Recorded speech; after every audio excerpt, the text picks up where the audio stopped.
Hello, hello! It's Autumn from Rescue Room. And since I can't rescue you right now, I thought that I would do a little video so that you can learn some techniques to do at home to rescue the other people under quarantine with you. Your sweethearts or your little ones that have been, running around like little animals all over the house. And I don't mean just your pets. I'm teasing. Anyway, so let's talk first about where is best to do massage. I think that at home it's the most comfortable for the person giving massage to stand at the end of the bed. So your person is going to they'll have their head at the foot of the bed, and you can put a pillow underneath of their ankles and then underneath of their chest, as well as a towel at their forehead. And that kind of props the body up enough so that it gives them some breathing room and it elongates the neck. It's a really comfortable position. And when you're standing, it allows for you to work on them a little bit longer with more comfort and ease.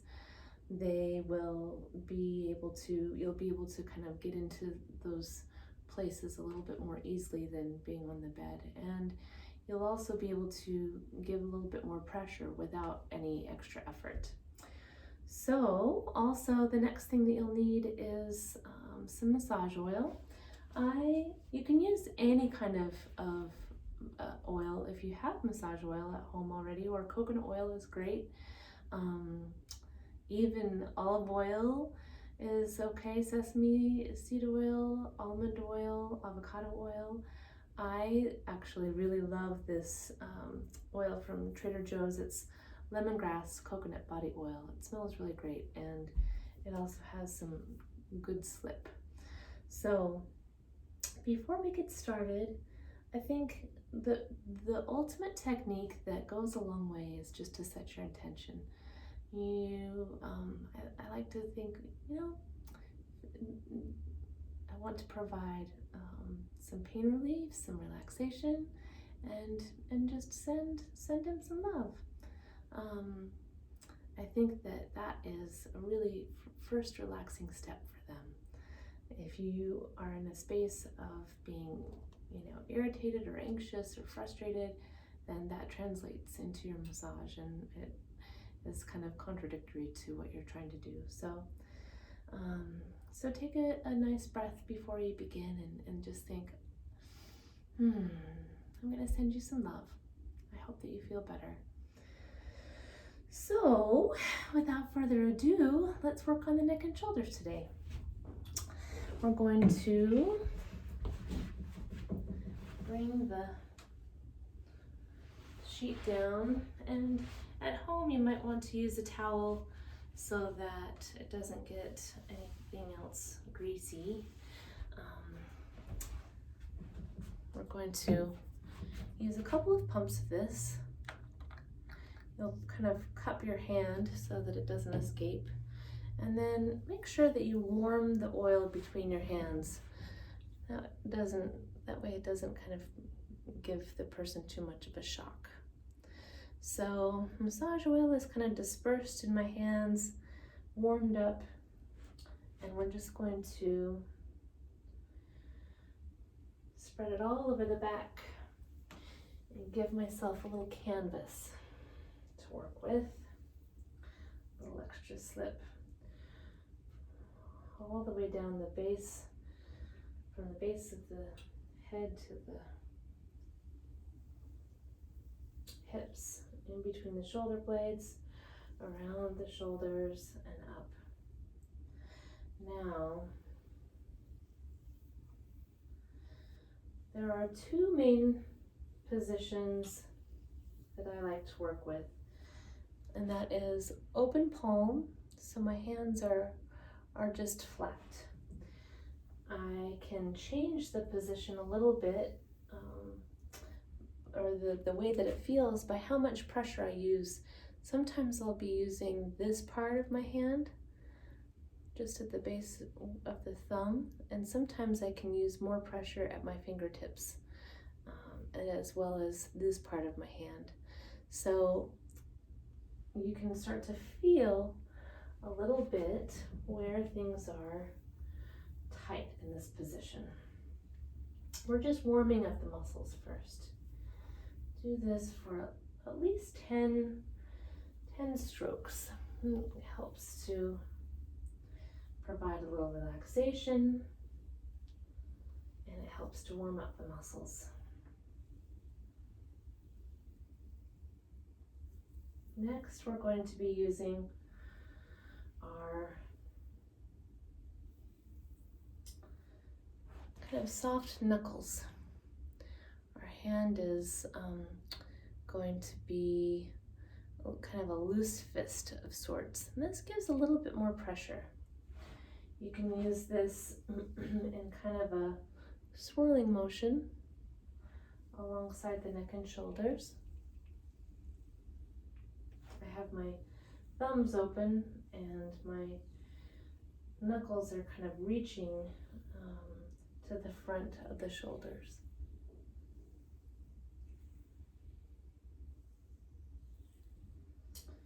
You can do little circles at the sides of the neck.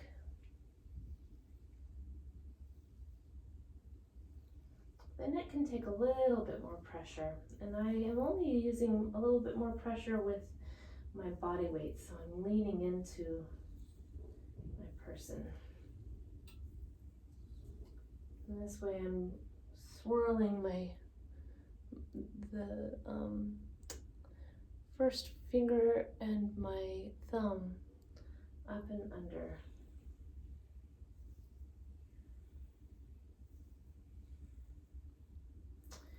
Now I'm going to use the lobster claw, where my thumbs and first fingers are open, and this is just kind of a little kneading motion along the neck.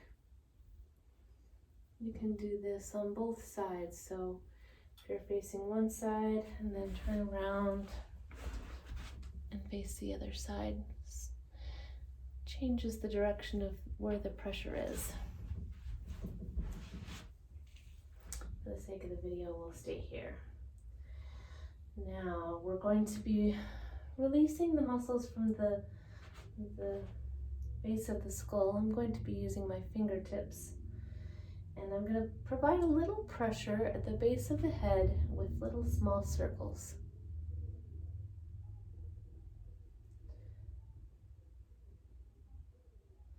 That pressure feels good here. That's where a lot of those muscles are attached. You can get tender muscles there from our head hanging to the front. I'm kind of pinching here with my thumb and first finger,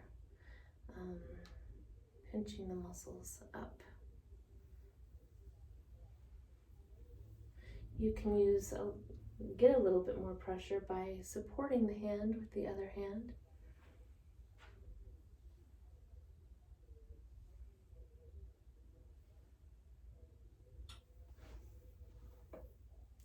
And every now and again, maybe put in a soothing stroke with just your flat palm.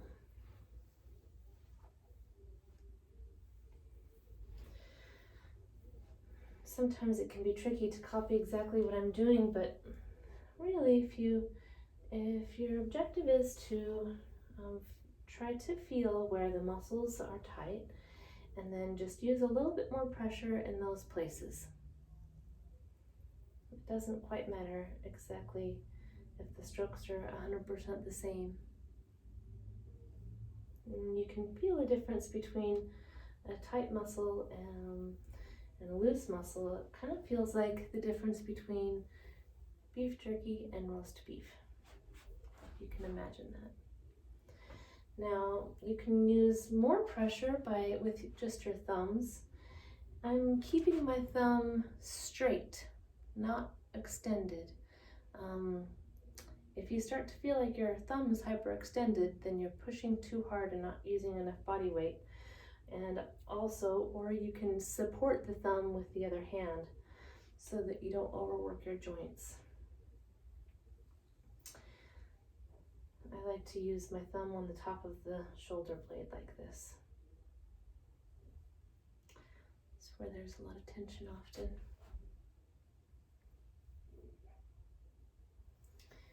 And the next one that we'll show you is friction. I'm going to be using this part of my hand, and we're going to be doing a rubbing motion back and forth really fast.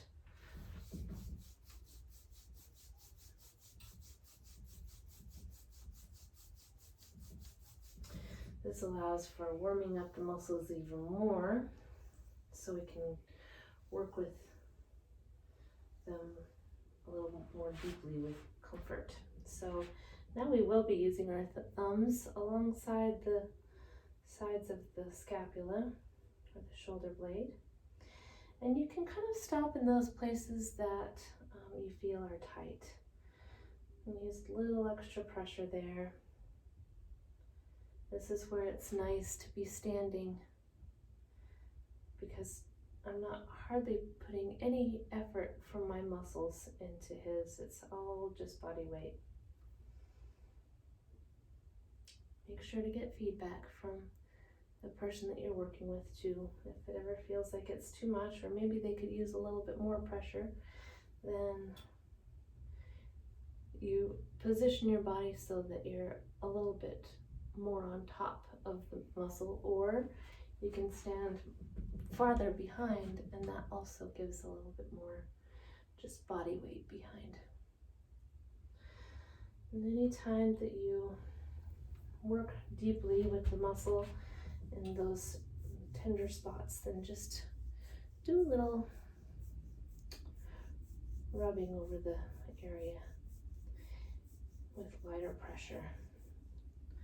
Kind of lets the muscle know that it's okay.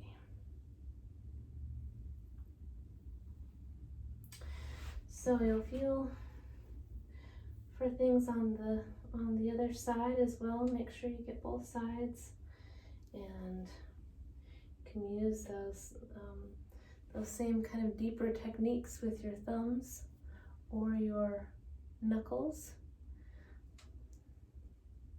in those places that are a little tighter. Do some nice soothing strokes after.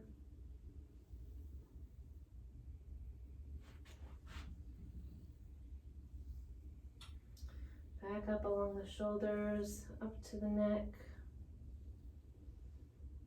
to the base of the head. Take a nice breath with your client, your person, your quarantiner.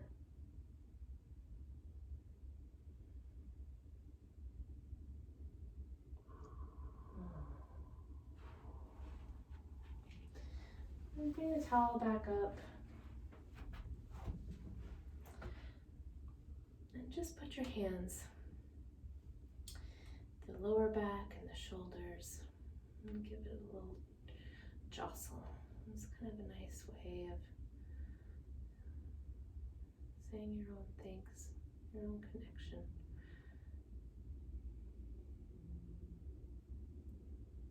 And there we go. Dun, dun, dun, dun. And if you have any sprinkles of happiness, maybe you'll have to wait to come back to the rescue room for that. But that's it from here. Enjoy. We'll see you again soon.